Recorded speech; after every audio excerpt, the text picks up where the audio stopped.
এত বড় একটা মেয়ে নিজে একটা কোনো কাজ করতে পারে না, তুই কি ভাবিস বলতো? তুই কি নিজেকে ছোট মনে করিস এখনো? ছোট বাচ্চা আছিস?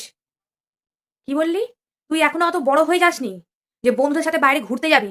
ছোট আছিস, ছোটর মতো থাক। বাড়িতে চুপচাপ থাক। বন্ধুদের সাথে ঘুরতে যাবে? একটু যে মায়ের হাতে হাতে হেল্প করে দিই তা তো কোনোদিনও হয় না। সারাদিন বসে বসে মোবাইল চালাচ্ছিস। মাকে তো একটু সাহায্য করতে পারিস। সারাদিন খেটে খেটে মরছি। না না, কোনো দরকার নেই। এখন আমার যত না কাজ করবি তার 4 ডবল কাজ বাড়িয়ে দিবি। তখন আমাকে আরো ডবল খাটতে হবে। যা তুই চুপ করে ঘরে গিয়ে বস, কোনো কাজ করতে হবে না তোকে।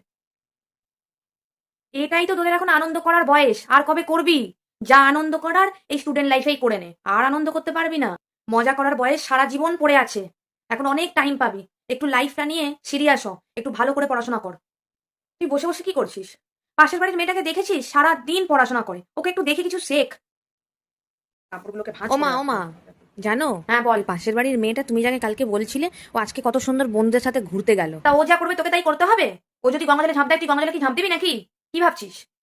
শোন মানা, যা কিছু হবে আমাকে এসে আগে বলবি। কেন জানিস তো, মারা সবসময় ভালো বন্ধু হয়।